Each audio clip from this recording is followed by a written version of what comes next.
नमो वासुदेवाय।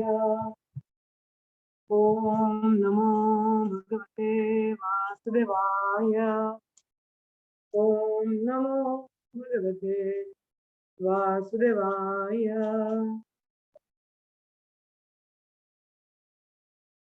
तो हम लोग पढ़ रहे हैं श्री ईशोपनिषद मंत्र 10 आज पढ़ेंगे हम। ये बहुत महत्वपूर्ण है और इसमें कई काफी इम्पोर्टेंट पॉइंट्स भी हैं। पर्पट में श्री प्रभुपाद जी ने बताते हैं। अन्य देवा भूर्विद्या नया धारि विद्या इति शुक्रम धीरनाये नस्तद्विचक्षिरे। अन्य देवाहुर्विद्या नया धारु विद्या इति शुश्रुम धीरनाये नस्तद्विचक्षिरे।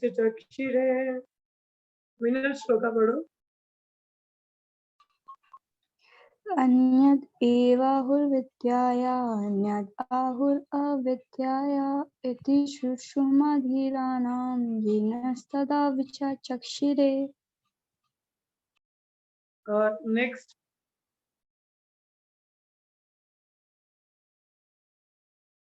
नेक्स्ट पढ़िए। माता जी आप पढ़िए श्लोका। अन्यदेवाहुर्विद्यान् यदाहुर्विद्या इति श्रुषं धीरानं ये नस्तद् विचक्षिरे। Okay, word to word meaning. अन्यतः भिन्न, एव निश्चय ही, आहु कहा, विद्या ज्ञान के सेवन से, अन्यथा भिन्न, आहु कहा, अविद्या अज्ञान के सेवन से, इति इस प्रकार, शुश्रुम मैंने सुना, धीरनाम धीर व्यक्तियों से, ये जो ना हमसे, ततः वह विचक्षिरे वर्णन किया। अनुवाद। मनीषियों ने बताया है कि ज्ञान के सेवन से जो फल प्राप्त होता है वह अज्ञान के सेवन से प्राप्त फल से भिन्न होता है।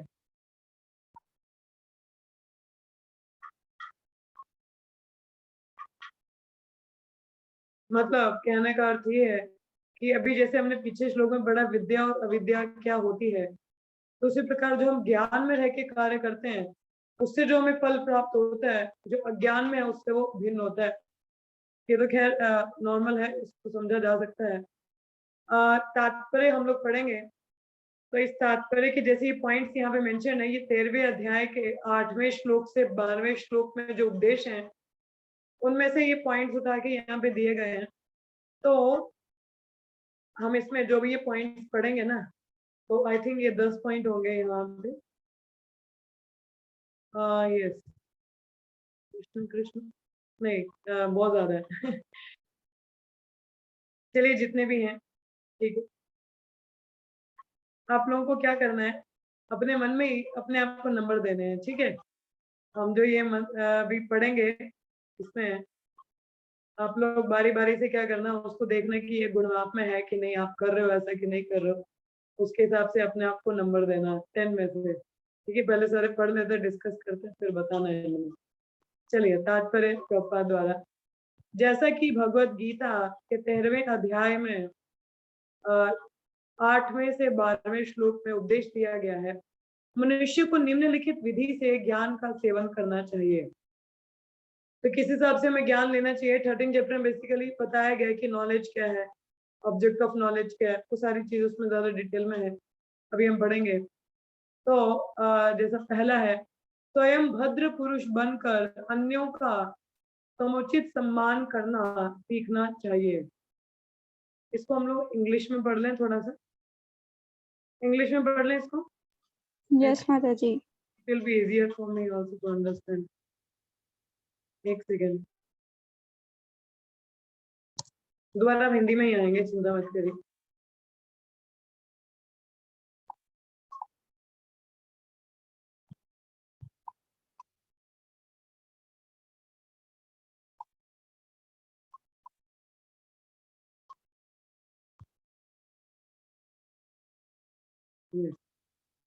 क्या बोला गया, As advised in chapter 13 of Bhagavad Gita 13.8, one should culture knowledge in the following way.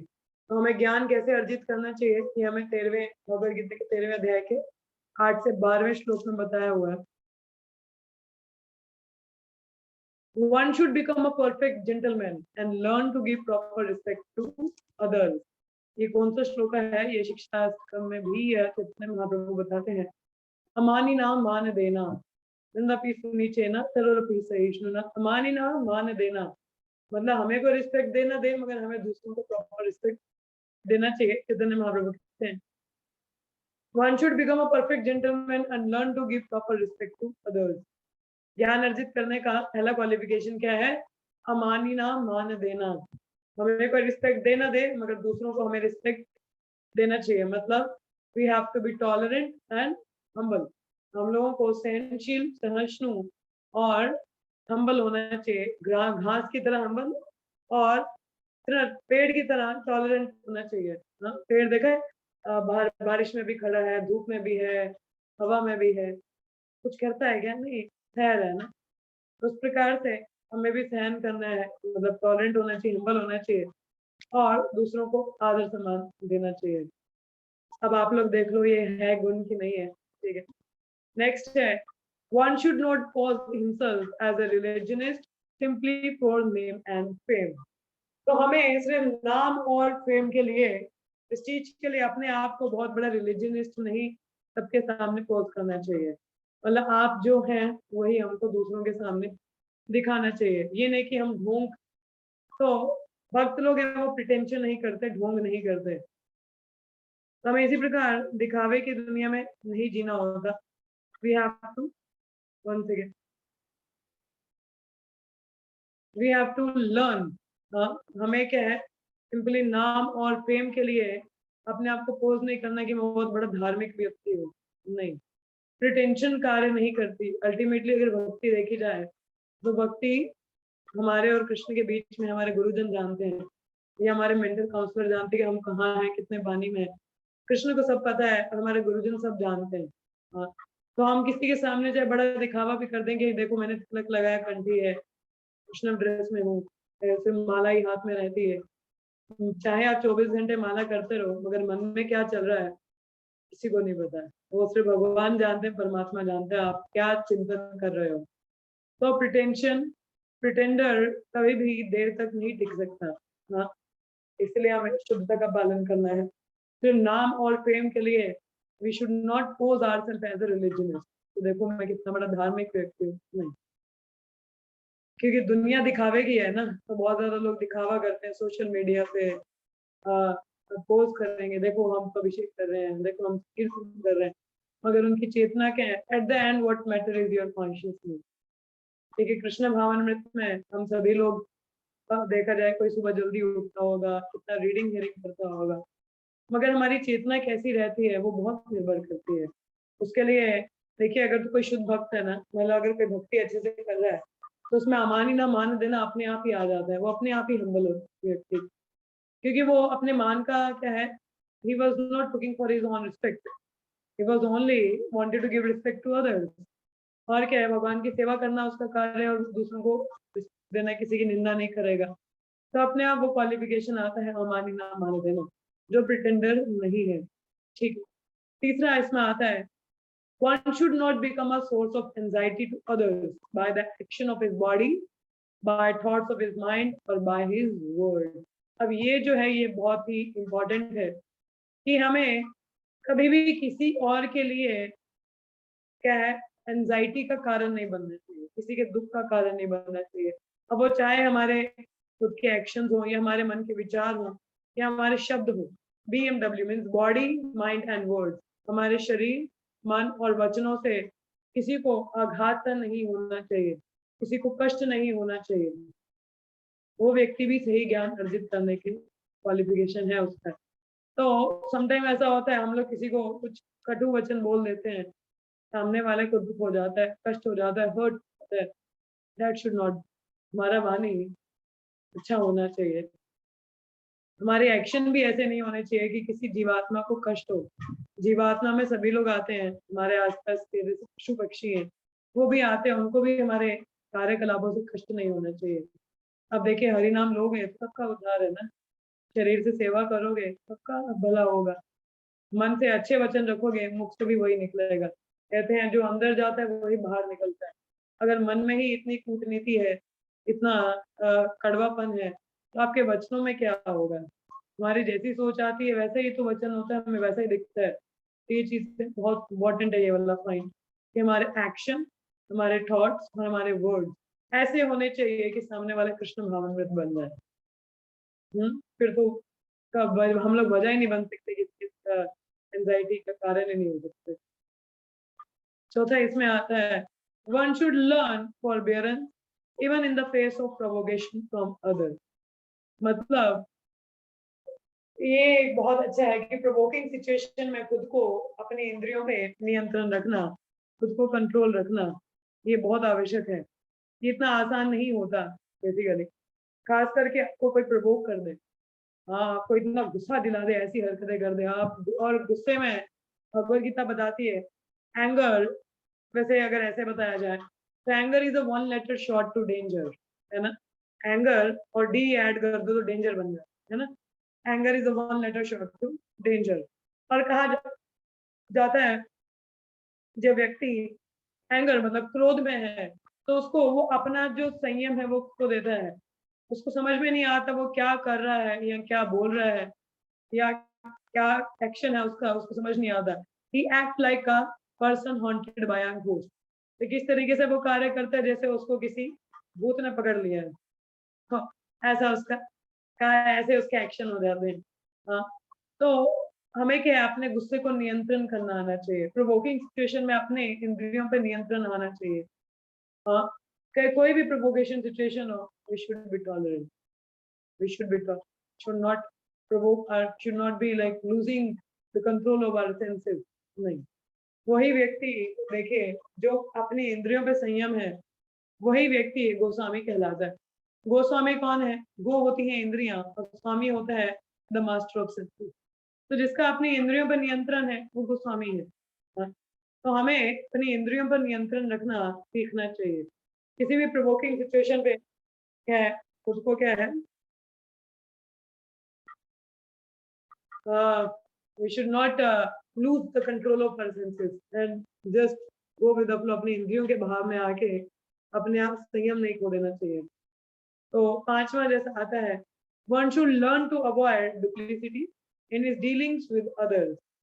क्या है, हमें डुप्लीसिट नहीं होना चाहिए, ये बहुत आवश्यक है। we should not be duplicit in our dealings with other people। हमें डुप्लीसिट नहीं होना चाहिए।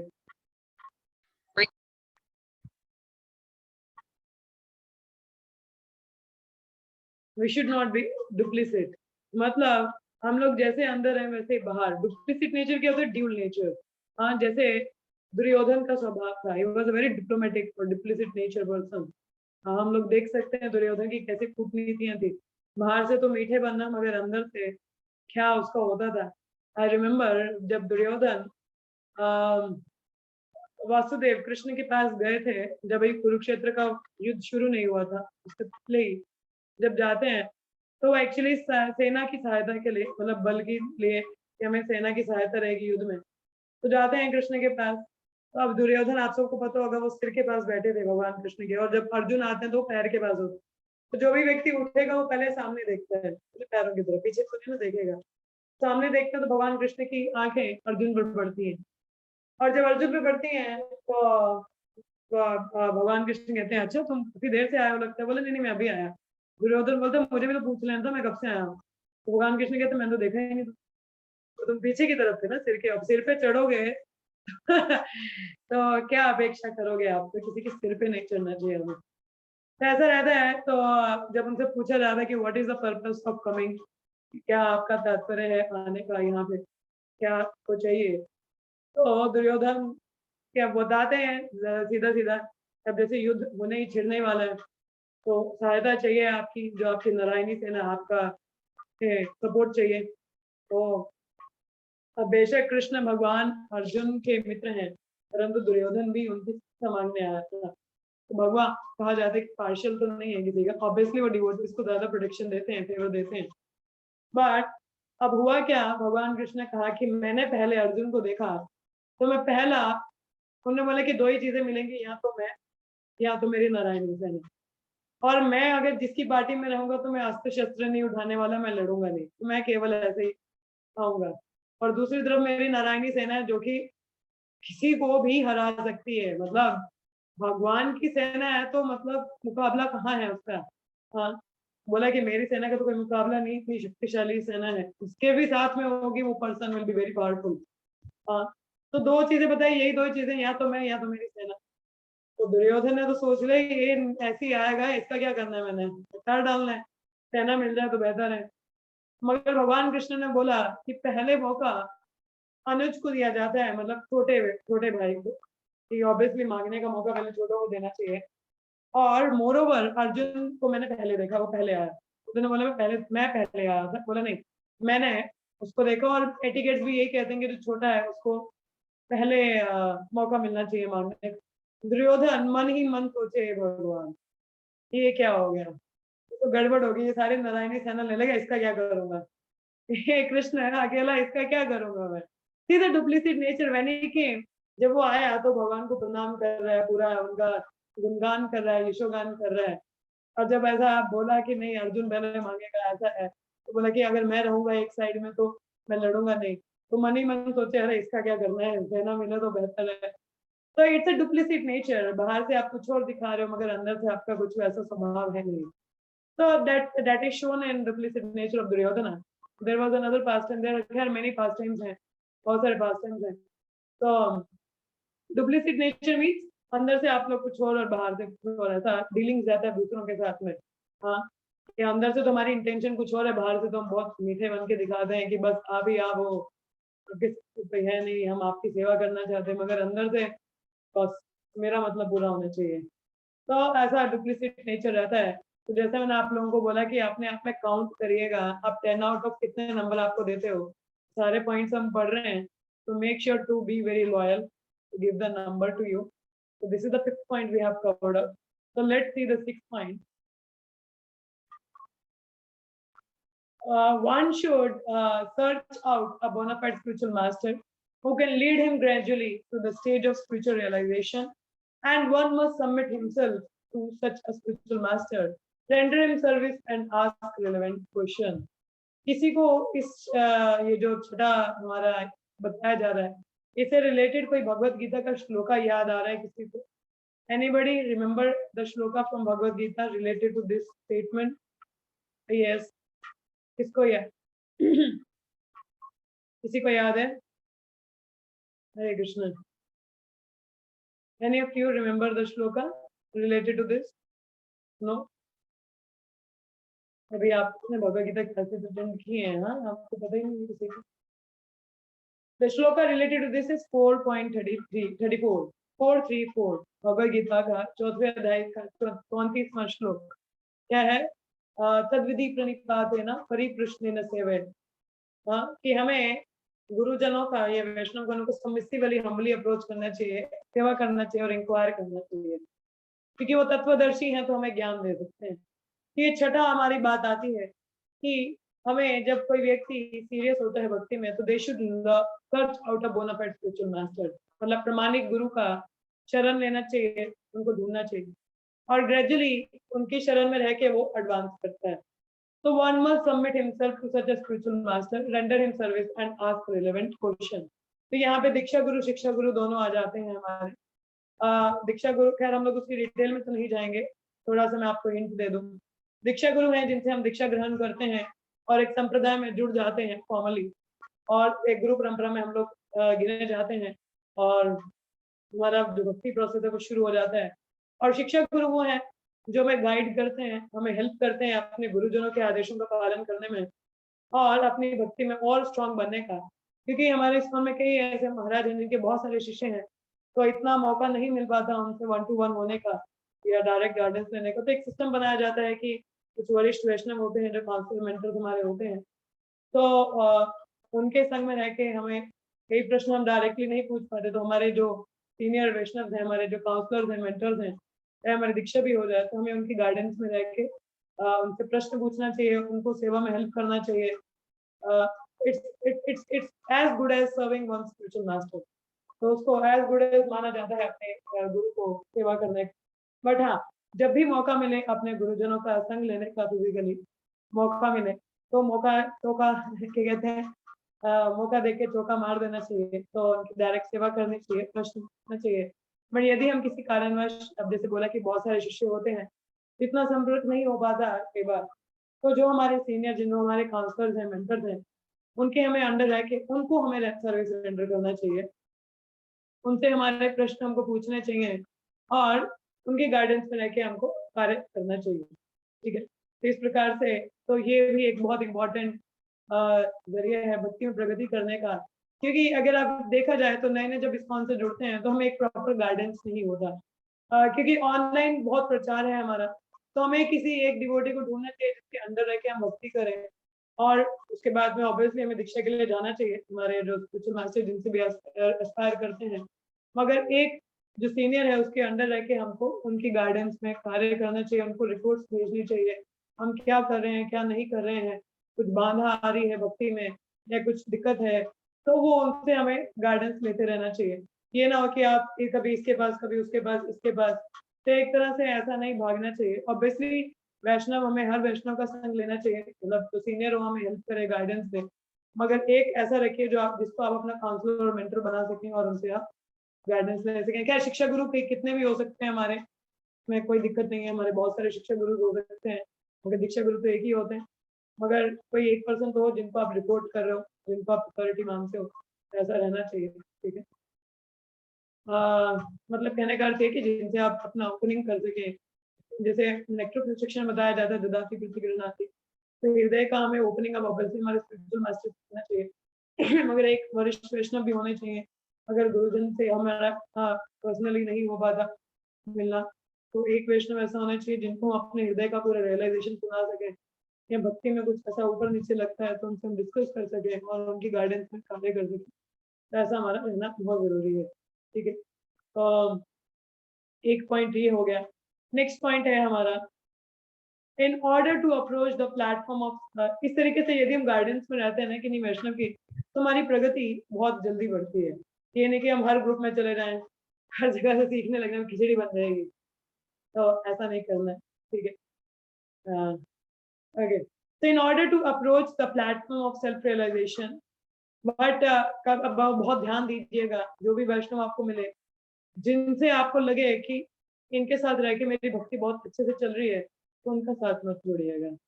हाँ, whatever way, be with them, serve them, inquire from them, and submissively be with them। ठीक है, उनसे सीखने का प्रयास करिए अधिक से अधिक, और उनके संपर्क में बनी रहिए, क्योंकि भक्ति में बढ़ने का एक ही तरीका है और वो है भक्त संग। और खासकर जब हमारे पास शेल्टर होती है ना सीनियर डिवोटीज का, तो हमको बहुत हेल्प होती है। और खासकर those who are genuine, those जो बहुत जेन्युइन है, हमें मतलब really they are helping us and looking for our welfare, we should be with them. और उनके साथ daily we should have some discussion, every day we should have some discussion with them, every day we should discuss something with them and share our realization with them. This is the best practice. ये हमें जरूर, I also do।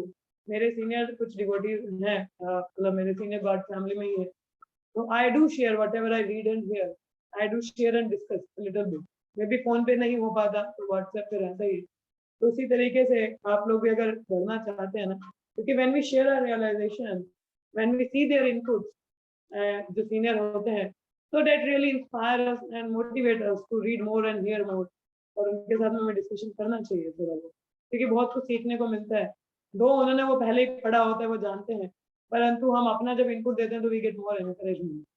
तो that is very much inspired. तो ऐसा जरूर करिए आप लोग भी, अगर कोई सीनियर आपके संपर्क में है तो जरूर ऐसा रखिए उनके साथ में dealing, because that will really help you to grow and you feel like you are connected to somewhere. तो आप कहीं पे भी आप कनेक्टेड फील करेंगे। ठीक है, चलिए आगे बढ़ते हैं। In order to approach the platform of self-realization, one must follow the regulatory principles enjoined in the revealed scripture। क्या बोला है यहाँ पे, in order to approach the platform of self realisation one must follow the regulatory principles enjoyed in the revealed. तो ये अभी हम लोगों ने भागवतम में ही पढ़ा कि 4 नियमों का पालन कितना आवश्यक है, और खासकर अगर हम आत्म साक्षात्कार के पत्ते में बढ़ोतरी करनी है तो इन 4 नियमों का पालन जो शास्त्र के अनुसार है, जो हमारे धर्म के पिलर भी हैं, स्तंभ भी हैं, तो उनको पालन करना बहुत आवश्यक है। We have to follow this principles. कौन से हैं? No meat eating, no gambling, no illicit relation, no intoxication. मदिरा पान का सेवन नहीं करना, प्राय स्त्री पुरुष का संग नहीं करना, और मदिरा पान सॉरी नो गैम्बलिंग, जुआ नहीं खेलना, झूठ नहीं बोलना, और मीट मच्छी नहीं खाना, ठीक है, गंदा प्याज भी नहीं खाना, मतलब प्याज लहसुन भी नहीं खाना चाहिए। One must be fixed in the tenets of the revealed scriptures। इसका मतलब ये है कि शास्त्र हमारी फाउंडेशन होने चाहिए, हमारे ज्ञान का, हमारे विजन का। तो तभी प्रपात, अभी कल ही हम लोगों ने, मैंने आपको बताया कि ये जो प्रपात की पुस्तकें हैं, these are the transcendental literatures that are going to bring the revolution in the world। तो ये पूरे विश्व में रेवोल्यूशन लेके, क्रांति लेके आए हैं, और हमारे जीवन में भी they are the transforming book। तो हमारा जो ज्ञान है, हमारी जो फाउंडेशन है फिलोसफी का, वो इन शास्त्रों के बेस पे होना चाहिए, किसी मनोरथ पे नहीं चलना है हमको। मनोरथ मतलब अपने मन के रथ पे। मनोरथ किसको कहते हैं? अपने मन के रथ पे, मतलब मनमानी करना, अपने हिसाब से चलना। तुम तो लेना, अच्छा ये भगवत गीता क्लास अटेंड कर ली, अच्छा ईश्वर ने अटेंड कर ली, भागवतम अटेंड कर लिया, मगर करनी वही है जो अपने मन की। शास्त्र में जो बोला गया उसको नहीं पालन करना, जो वैष्णव में सीनियर बताते हैं उसको पालन नहीं करना। सुन लिया, कर लिया, मगर करनी वही जो मन की है। तो हमें ये इंडिपेंडेंट नेचर जो होता है अपने मनोरथ वाला, इसको छोड़ना चाहिए।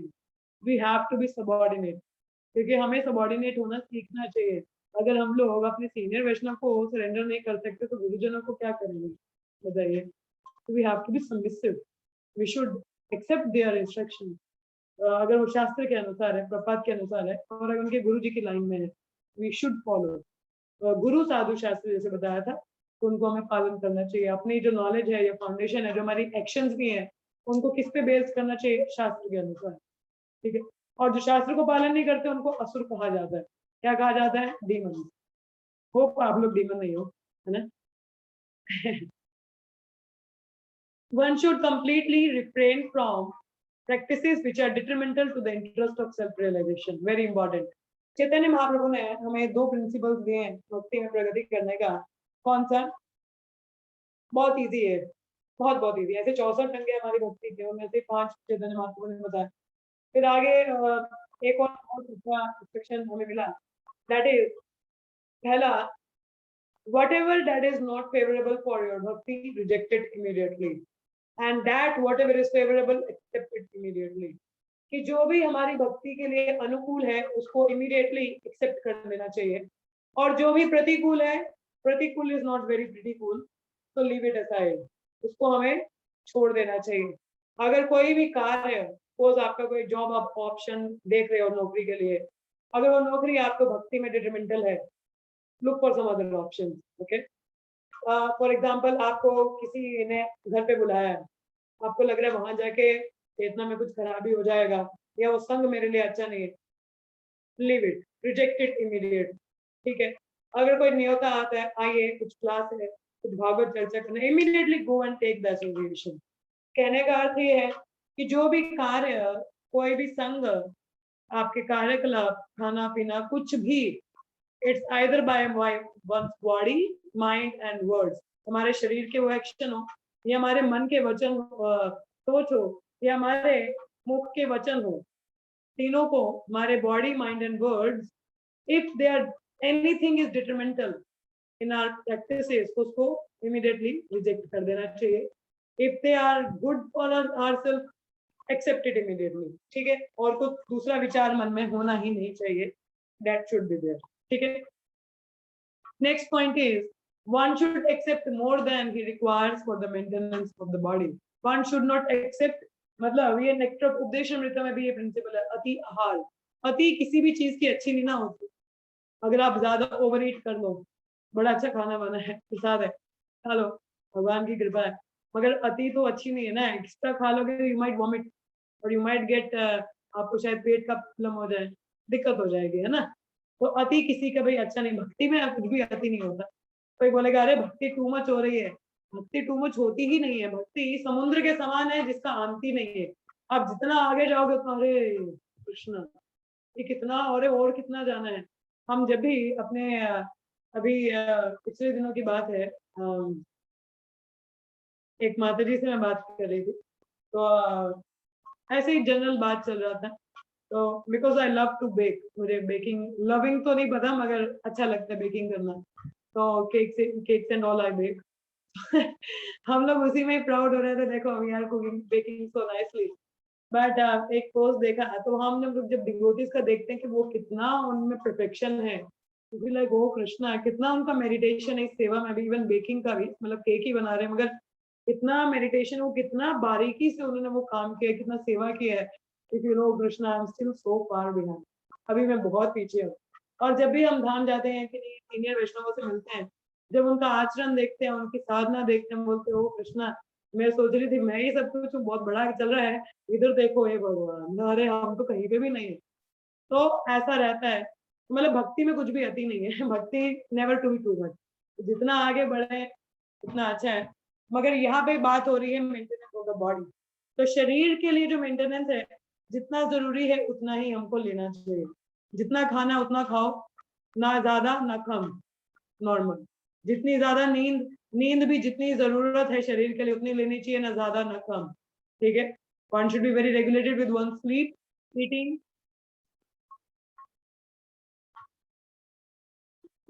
सॉरी,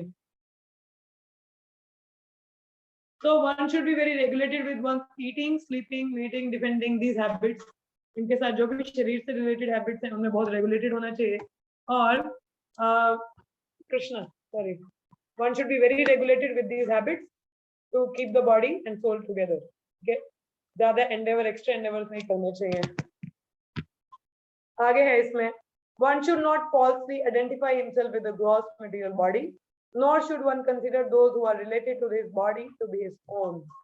मतलब अपने आप को ये शरीर ही नहीं समझ लेना चाहिए। ये तो हमारा इस्कॉन का नटशेल फिलॉसफी है, know who you are and be who you are. मतलब जानिए आप कौन है, मैं ये शरीर नहीं आत्मा हूँ, और उसी स्तर पर कार्य करना। ठीक है, अपने आप को ये शरीर नहीं समझ लेना, और इससे जो रिलेटेड है हम बोलना कि यही मेरे हैं। आई मी और माइंड के चक्कर में नहीं पड़ना, मैं और मेरा नहीं, मैं और मेरे में नहीं फंसना होगा। ठीक है, सो कि जैसे हम लोग बोलते हैं अपने परिजनों अपने रिलेटिव्स के साथ में बहुत हम लोग करते हैं, पर देखा जाए तो ये पूरा कृष्ण कृष्ण सॉरी, तो ये पूरा जगत ही रिलेटेड है हमारा, क्योंकि हम लोग एक ही सुप्रीम फादर से बिलोंग करते हैं। तो we all belong to the one supreme father, so we all are related, isn't it? हम लोग सभी रिलेटेड है ना। तो हमारा ये रिश्ता है, ये भौतिक शरीर के आधार पे रिश्ते नहीं बनाने चाहिए, should be on the soul platform. जैसे अभी हम लोगों का फैमिली है, अब आप लोगों के साथ कैसे संपर्क में आए, कैसे जुड़े पता नहीं, मतलब किसी समय में कब उससे मुलाकात हुई पता नहीं, बट जुड़े हैं साथ में, डिस्कस कर रहे हैं भगवान का कथा चर्चा कर रहे हैं। तो this is a relation, this is a relation based on the soul platform. Okay, this is not on some material platform. आप में से कोई मेरा रिश्तेदार नहीं है, we are not in blood relation, है ना, नहीं है ना blood relation, but we belong to the supreme father, that is our true actual relation. तो इस हिसाब से हमको चलना चाहिए, तो keeping Krishna in the centre in every relation, वो रिलेशन बहुत आगे तक चलता है। मगर कोई भी संबंध जो भौतिक शरीर के स्तर पर है वो टिकता नहीं है ज्यादा देर तक, उसका काम खराब हो जाता है। कौन से कहना मुझे पानी लेना, तो वो चीज इसमें बताई गई है।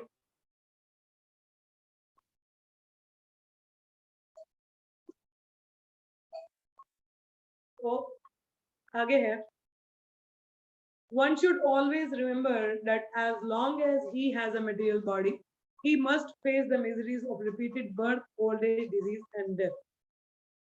ये हमें इसको एक्सेप्ट कर लेना चाहिए, याद रखना चाहिए।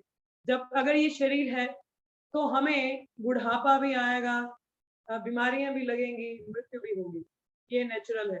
There is no use in making plans to get rid of these miseries of the material body. आप कितना भी सर्जरी करवा लो, कुछ भी करा लो, मृत्यु आनी आनी है। हाँ, तो इन सबको डील करने के लिए इतने जो हम बड़े बड़े प्लान्स करते हैं, इसके बेहतर है कि हम भक्ति के लिए कार्य करें. Best course is to find out the means by which one may regain his spiritual identity. इस भौतिक शरीर में ही रहने का हमें purpose है. Don't try to make adjustment in material world. कि ये जो हम बड़े बड़ी कॉस्मेटिक इंडस्ट्रीज हैं या वन सेकेंड वन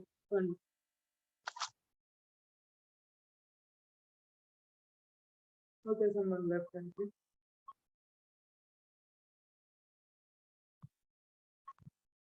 तो ये भौतिक शरीर स्तर पर हमें नहीं सोचना है.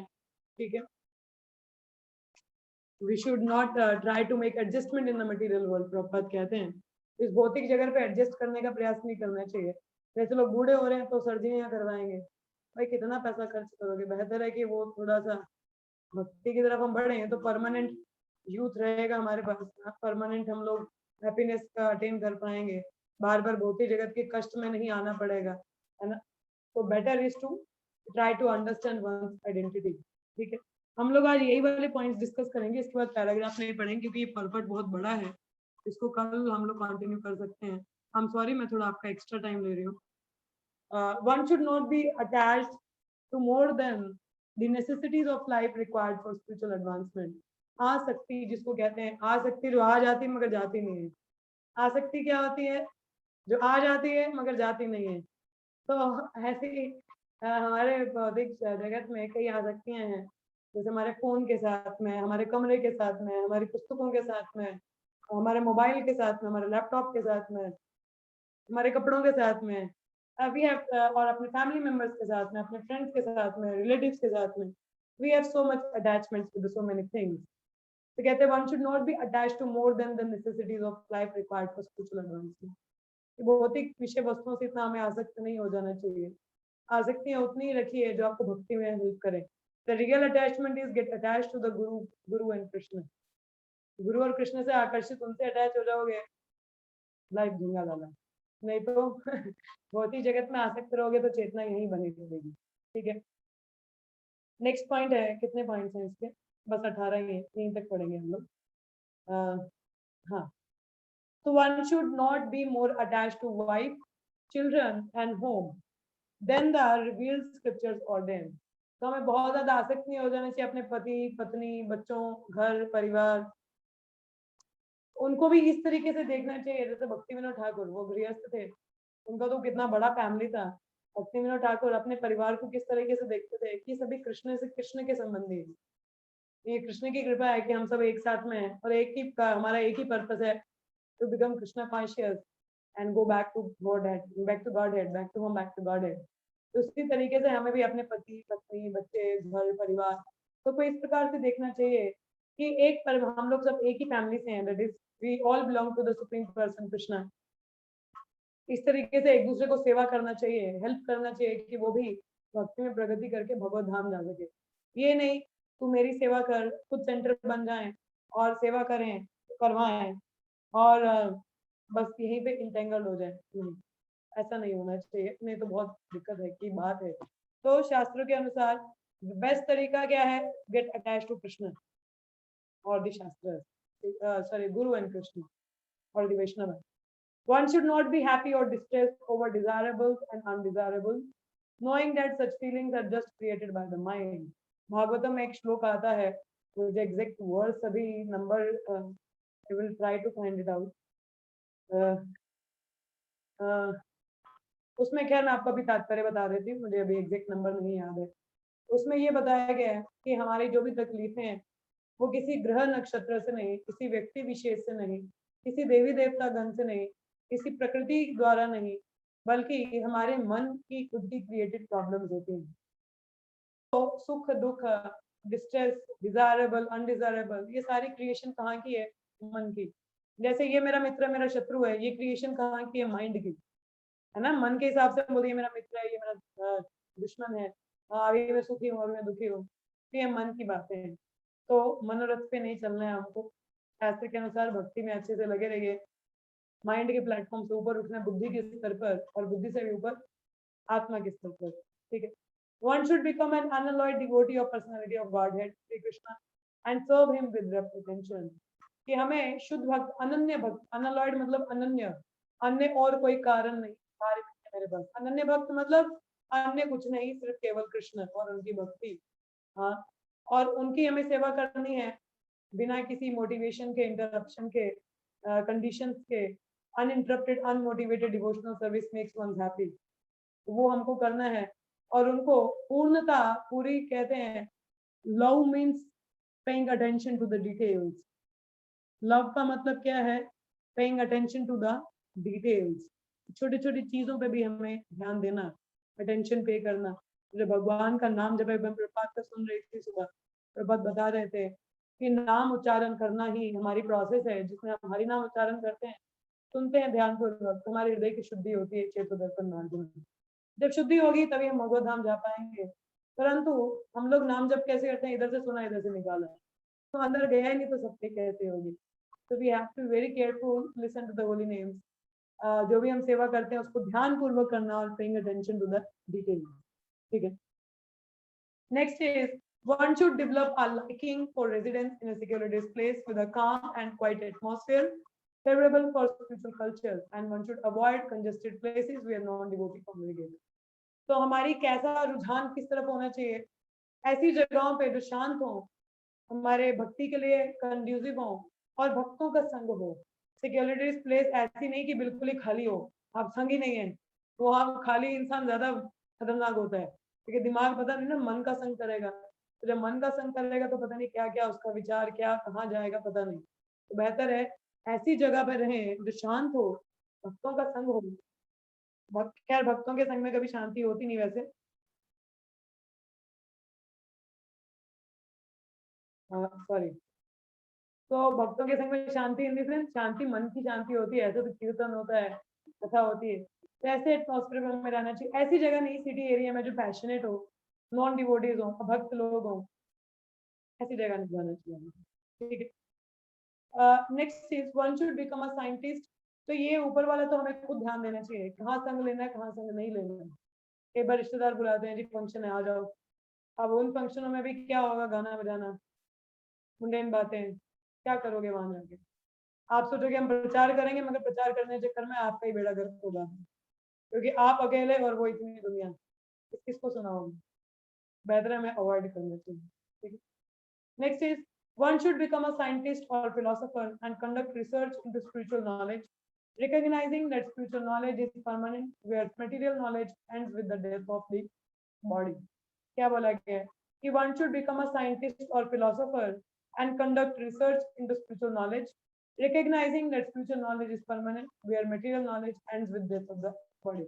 कि हमें आप विज्ञानी बन सकते हैं, शास्त्रकार बन सकते हैं, फिलोसोफर बन सकते हैं, और मगर हमें रिसर्च किस साइड में करना चाहिए? आध्यात्मिक स्तर पर। आध्यात्मिक ज्ञान लेना चाहिए जो परमानेंट है, ना कि भौतिक ज्ञान जो कि शरीर के साथ ही खत्म हो जाता है। ठीक है। इस तरीके से हम लोग क्या असल ज्ञान, हम लोग real knowledge we can acquire. ठीक है। The real knowledge we can acquire and we can adopt and accept. So that is the way of accepting the knowledge and acquiring the knowledge. ठीक है। तो ये हम लोगों ने आज पढ़ा। अब मुझे आप लोग बताइए, आप में से कितने लोग इन सारी चीजों में कितने नंबर दे रहे हो अपने आप को? Yes, Meenal. What is your count? 3.5. What about you, Deepika Mataji? What's your count? कितने लक्षण हैं आप में इन सभी में से? हाँ, ओके। अच्छा, इनके घर में गेस्ट है। ओके। सो ये हम लोगों ने 18 पॉइंट्स पढ़े। These are very important points. आप चाहे तो इनको खुद अपने आप से भी प्लीज इसको एक बार रीड करिएगा। ठीक है। तो वैसे हमने डिस्कस तो कर लिए हैं, मगर फिर भी आप करिएगा। स्टिल अभी I can open up for some question और आंसर्स और एनी डिस्कशन। तो हम लोग कुछ समय के लिए कुछ डिस्कशन कर सकते हैं अगर आप लोग करना चाहें। Yes, most welcome. किसी का कोई प्रश्न है या कोई कुछ पूछना चाहे या कहना चाहे? यस मीनल माता जी बोलिए। इस बात में मेरा क्वेश्चन ये था, जैसे 5th पॉइंट में था ना कि वन शुड नॉट बी, मतलब डुप्लीसिट नेचर नहीं होना चाहिए। तो मतलब मेरा था ये क्वेश्चन, ये किस टाइप में डुप्लीसिट नेचर? लाइक मतलब कभी होता है कि वी डोंट लाइक समवन लेकिन वी डोंट प्रिटेंड, लाइक हमें कोई मतलब नहीं है, अगर वो हमारे सामने आते हैं वी एक्ट लाइक नेचुरल, उतना ज़्यादा कुछ एसोसिएशन भी नहीं उनको, मतलब ऐसा कुछ मस्का-वस्का भी नहीं लगाना, जैसे नॉर्मल कन्वर्सेशन लाइक कि उनको कुछ बुरा ना लगे, कुछ बोलना ही नहीं, लाइक नॉर्मल कन्वर्सेशन होके खत्म, but we don't like them, मतलब हमको उनका नेचर नहीं पसंद टाइप। तो is it count as duplicity? Duplicity Mata ji in wrong sense. देखो, अगर हमारी भक्ति के लिए आप जैसे बोल रहे हो कि कई लोग हैं जिनका नेचर हम लोगों को पसंद नहीं है, या उनकी वार्तालाप, उनके साथ डिस्कशन शायद हमारी भक्ति के लिए अच्छा नहीं है, तो बाहर रूप पे वैसे डुप्लीसिटी है, वैसे होना नहीं चाहिए, क्योंकि जो भक्त होता है वो निर्मल होता है, मतलब वो किसी से द्वेष नहीं करता और ना ही किसी के प्रति वो ऐसा स्वभाव भाव रखता है कि मतलब वो क्या है, सबको क्या है, भगवान के रिलेशन में देखता है, तो they try to be very compassionate towards them. उनके लिए वो क्या है, दया भाव रखता है, जीव दया कृष्ण नाम सर्वधर्म सार। तो भक्त का तो ऐसा नेचर नहीं होता बेसिकली, क्योंकि भक्त निर्मत मतलब डुप्लीसिट नहीं होता। हर किसी के प्रति उसका प्रेम भाव रहता है। मगर हाँ, क्योंकि यदि हम अभी न्यूफाइड स्टेज में हैं जैसे, तो हमारे लिए ऐसे लोगों का हम मन या वचन से कुछ बुरा करें, बेहतर है कि हम अपनी भक्ति पे ध्यान दें और उनका संग कम से कम करें, तो इट्स फाइन, ठीक है। मगर ऑब्वियसली उनका कुछ बुरा मन में नहीं रखना चाहिए।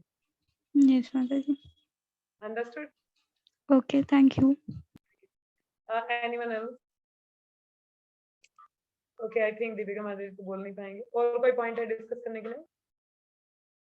चलिए, नहीं है तो अभी के लिए हम विराम लेते हैं, बाकी हम लोग कल इस पे चर्चा करेंगे और, ठीक है। तो लेट्स चैंट इट। हरे कृष्णा कृष्ण कृष्ण हरे हरे, हरे राम राम राम हरे हरे, हरे कृष्णा कृष्ण कृष्ण हरे हरे, हरे राम राम राम हरे हरे, हरे कृष्णा कृष्ण कृष्ण हरे हरे, हरे राम राम राम हरे हरे। श्री ईशोपनिषद की जय, श्री प्रपाद की जय, सभी भक्तों की जय। Thank you so much. Evening में मिलते हैं कृष्ण बुक रीडिंग के लिए। हरे कृष्ण एवरीवन। और इन पॉइंट्स को एक बार दोबारा से प्लीज रीड आउट करिएगा, ये बहुत इंपॉर्टेंट है, तो please read them out one more time, okay. Hare Krishna everyone.